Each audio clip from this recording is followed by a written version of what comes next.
Faites votre invité. 10h30 midi, Mathieu Noël. Mathieu, hier soir, vous avez assisté à la générale d'Avenue Q à Bobino et vous avez passé un merveilleux moment. Il faut dire que vous êtes un grand amateur de comédie musicale. C'est vrai, Michel, j'en suis féru. Et là, je peux affirmer qu'on a affaire... Ah ouais, mais ne rigolez pas. Le mot féru. Ça commence bien. Le mot féru. Le nom féru. Ah, je peux affirmer qu'on a affaire à une magnifique production. Pour vous dire, je n'avais pas été ému comme ça depuis la fois où, pour mes 9 ans, mon oncle Helmut m'avait emmené voir Winnie l'ourson et la queue magique, adaptation de la comédie musicale suisse-allemande culte Winnie und der Magiken Saucifleur, au théâtre municipal de Winstruck en 1991.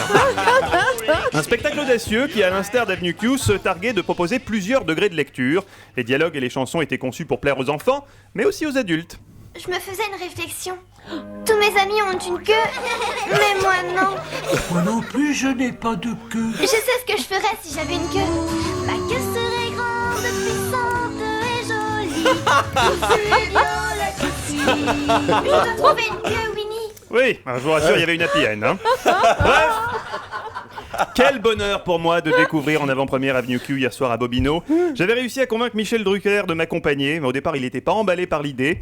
Avec ce froid polaire, son médecin lui avait déconseillé de sortir dans la rue, rapport à son pacemaker et son urètre en carbone qui serait susceptible de geler. Néanmoins... J'ai hâte de le changer ce matin. Ça a beaucoup évolué la situation. Néanmoins, je décide de tenter ma chance. À 19h30, je sonne donc chez les Drucker.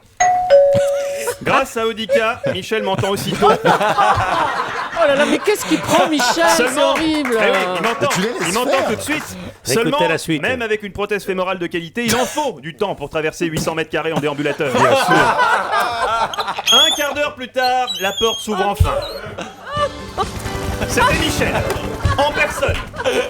Pour seul vêtement, il portait un t-shirt Fuck Me I'm Famous, offert par David Guetta, et des pantoufles Pandi Panda, offertes par Chantal Goya. Pandi pied gauche, Panda pied droit. Astucieux. Là, Michel me dit... Excusez-moi, mais je n'ai pas le temps de mettre un pantalon. Oui, c'est pas grave, Michel. C'est pas grave. En revanche, je sens que je tombe mal. En effet, à la poêle à frire qu'elle braquait sur lui avec un air menaçant, je compris que la femme de Michel était de mauvaise humeur. Visiblement, ils étaient en pleine dispute conjugale. Pourquoi tu ne veux pas avoir d'enfant? Et quand j'ai voulu adopter cette jeune Suédoise de 18 ans? Ça, Michel, les femmes sont terribles. On a beau leur proposer des compromis intéressants. Je lui ai donc dit, Michel, laissez donc votre femme à la maison et sortons nous changer les idées entre hommes. Une bonne comédie musicale, ça vous dit? Vous aimez ça, les comédies musicales? J'adore les endives au jambon. Oui. Enfin, les comédies musicales, c'est un peu comme les endives. A priori, on n'aime pas ça, et on n'est jamais à l'abri d'une bonne surprise. Et justement, c'est précisément une bonne surprise qui nous attendait à Bobino. Car Avenue Q est aux antipodes. Avenue Q est aux antipodes de ces comédies musicales cucu-pralinesques dans lesquelles des éphèbes en moule bite blanc nous livrent de hautes réflexions philosophiques du style Aimer, c'est ce qu'il y a de plus beau. Bref, des conneries bien pensantes, comme n'oserait pas en proférer Mimi Mati dans un gala de l'UNICEF. Non, là, Avenue Q, il y a du fond. C'est grinçant, notamment cette chanson inspirée des propos récents de Claude Guéant. Tout le monde est dit peu raciste, c'est vrai.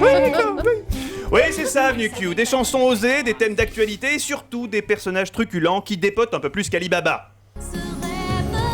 Ta gueule, Baba! Ainsi, dans Avenue Q, Michel a par exemple beaucoup apprécié la personnalité complexe et attachante du personnage de Lucie la salope, n'est-ce pas, Michel? Michel, Lucie la salope, vous l'avez aimé? I want to fuck her. Non, il veut dire que ça lui a plu, qu'il emmènera voir ses petits-enfants voir le spectacle. Non, c'est un show particulier quand même, il faut le dire. Un mélange des genres que certains ont visiblement du mal à saisir. Je pense notamment à notre confrère Nico Saliagas, qui a interviewé toute l'équipe de l'Avenue Q l'autre matin sur Europe 1, et qui a semblé avoir du mal à comprendre que les marionnettes n'étaient pas en fait de vraies personnes réelles.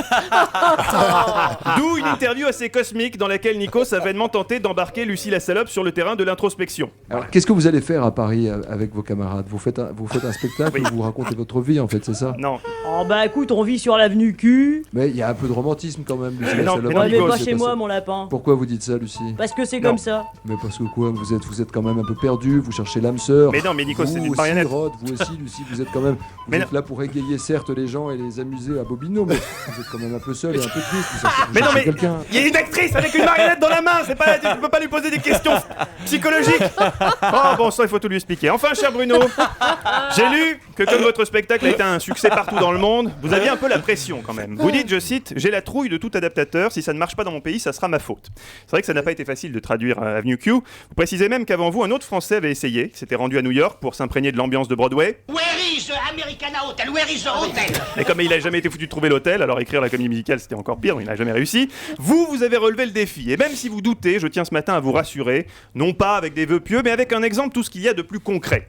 C'est toujours ardu, c'est vrai, d'adapter dans une autre langue des chansons qui ont été des tubes dans leur version originale. Mais dites-vous bien que quoi que vous ayez pu faire, même si par fainéantise vous êtes contenté d'entrer les paroles anglaises dans Reverso, le logiciel de traduction gratuit de Google, le résultat sera toujours meilleur que ça. Oui, Bruno, quand on réalise une adaptation musicale et qu'on doute de sa capacité à retranscrire l'émotion d'une chanson dans une langue étrangère, on peut toujours se consoler en se disant qu'un jour, quelque part, quelqu'un a écrit El Telefono que pleurnichamos. C'est quand même rassurant, c'est réconfortant. Et puis vous savez, ma foi, dans les moments de doute, il faut toujours garder en mémoire cette maxime. L'enjeu de l'art n'est pas de séduire à tout prix, mais seulement de concrétiser ses rêves d'enfant. Ah, Oscar Wilde. Non, Kamel Wally au Palais des Sports durant les répétitions d'Automne n'emporte le vent. Allez Bruno, tous aux abris, les femmes et les enfants d'abord, comme sur le Concordia. Mathieu